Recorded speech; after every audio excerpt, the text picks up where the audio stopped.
This channel does not promote any violent, harmful, or illegal activities. All content provided by this channel is meant for an educational purpose only. Kumortuli পর এবার ঘোলা আবারও trolley bag থেকে উদ্ধার মৃতদেহ। জানা গেছে ঘোলায় কল্যাণী এক্সপ্রেসের ধারে ট্রলি ব্যাগের ভেতরে মৃতদেহ উদ্ধার।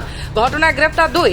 জানা গেছে ঘোলা থানার অন্তর্গত কল্যাণী এক্সপ্রেসওয়ের ধারে ক্যাব গাড়ির মধ্যে থেকে ট্রলি ব্যাগ ভর্তি এক যুবকের মৃতদেহ উদ্ধার হলো। পুলিশ সূত্রে জানা গেছে দমদম নাগের বাজার থেকে দুজন ব্যক্তি ক্যাব গাড়ি ভাড়া করে নিমতা দিয়ে মোড়াগাছা ব্রিজ হয়ে ঘোলা মহিষপোতার কাছে কল্যাণী এক্সপ্রেসের ধারে অন্ধকার জায়গায় গাড়ি দাঁড় করাতে বলে ওই দুই ব্যক্তি। ক্যাব চালকের সন্দেহ হওয়ায় তাদেরকে জিজ্ঞাসা করে এখানে কেন দাঁড়ালেন। তখন ক্যাব চালকের সঙ্গে তর্কাতর্কিতে জড়িয়ে পড়ে দুই ব্যক্তি। সেই সময় ঘোলা থানার টহলরত ভ্যান সেখান থেকে যাচ্ছিল। সেই ঝামেলা দেখে তাদেরকে জিজ্ঞাসাবাদ করতে গেলে গাড়ির মধ্যে থাকা দুই ব্যক্তির মধ্যে একজন পালিয়ে যায়, অন্য ব্যক্তিকে পুলিশ ধরে ফেলে। তারপর জেরা করাতেই উঠে আসে চাঞ্চল্যকর তথ্য। গাড়ি খুলে তল্লাশি চালাতে গিয়ে গাড়ির ডিকিতে একটি ট্রলি ব্যাগ দেখতে পায় পুলিশ। ট্রলি ব্যাগ খুলতেই দেখা যায় তার ভেতরে একটি বস্তা সেলোটেপ লাগানো। তারপর সেটি খুলতেই দেখা যায় তার ভেতর এক ব্যক্তির মৃতদেহ রাখা রয়েছে। মৃতদেহের মুখ সেলোটেপ দিয়ে মোড়ানো অবস্থায় রয়েছে। খবর পেয়ে ঘটনাস্থলে ঘোলা থানা ও নাগেরবাজার থানার বিশাল পুলিশ বাহিনী আসে। মৃতদেহ উদ্ধার করার পাশাপাশি বেশ কিছু নথি উদ্ধার করেছে পুলিশ। এরপর করণকে নিয়ে বিভিন্ন জায়গায় তল্লাশি চালিয়ে কৃষ্ণরাম সিংহকে গ্রেপ্তার করে ঘোলা থানার পুলিশ। এই ঘটনায় গ্রেপ্তার করা হয় দুজনকে। গোটা ঘটনার তদন্ত শুরু করেছে ঘোলা ও নাগেরবাজার থানার পুলিশ।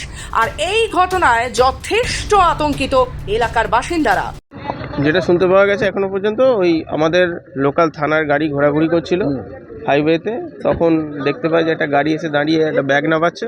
তো ওদের দেখে সন্দেহ হয়, ওরা কাছে গিয়ে যায়, যে কথা বলে। তো ওরা জিজ্ঞাসাবাদ করাতে ঠিক করে অ্যান্সার দিতে পারছিল না। প্রথমে বললো যে গাড়িতে কিছু ক্লথ আছে, অমুক আছে, এইসব বলছিল। তারপরে পরবর্তীকালে যখন আরও জিজ্ঞাসাবাদ করা হয়, ডিটেল বলতে পারে না, তখন ধরা হয়। ধরে তারপরে একজনকে পাওয়া গেছে, আর একজনকে এখনো পাওয়া যায়নি, আর একজন পালিয়েছে। আমরা চেষ্টা করছি বলে জানতে পারলাম। এরা যতদূর খবর আছে কলকাতার দিক থেকে নিয়ে এসছে। এক্স্যাক্ট জায়গাটা কোথায় আছে, কোথায় কিভাবে হলো, সেটা এখনো তদন্ত সাপেক্ষ ব্যাপার। ওটা দেখা হচ্ছে যে কিভাবে কোথা থেকে করা হয়েছে। আমরা চেষ্টা করছি বাকিটা। না, আমরা শুনতে পেয়ে খবরটা শোনার সঙ্গে সঙ্গে আমরা গ্রামের লোকজন এসছি সব এখানে।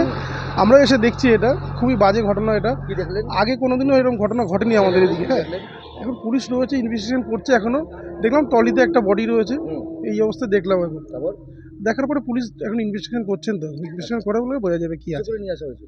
পেলাম আমি আমার উপপ্রধানের মাধ্যমে জানলাম যে এরকম একটা ঘটনা ঘটেছে। কল্যাণী হাইওয়ের পাড়ে একটা ডেড বডি নাকি একটা ট্রলিতে করে ফেলে গেছে। তো এই ঘটনা সত্যি আমরা আতঙ্কিত, কিন্তু পুলিশ প্রশাসন যথেষ্ট সজাগ এবং তারা সতর্কতার সঙ্গে কাজ করছেন। উত্তর 24 পরগনা থেকে নিজস্ব প্রতিনিধি রিপোর্ট, খবর বাংলা।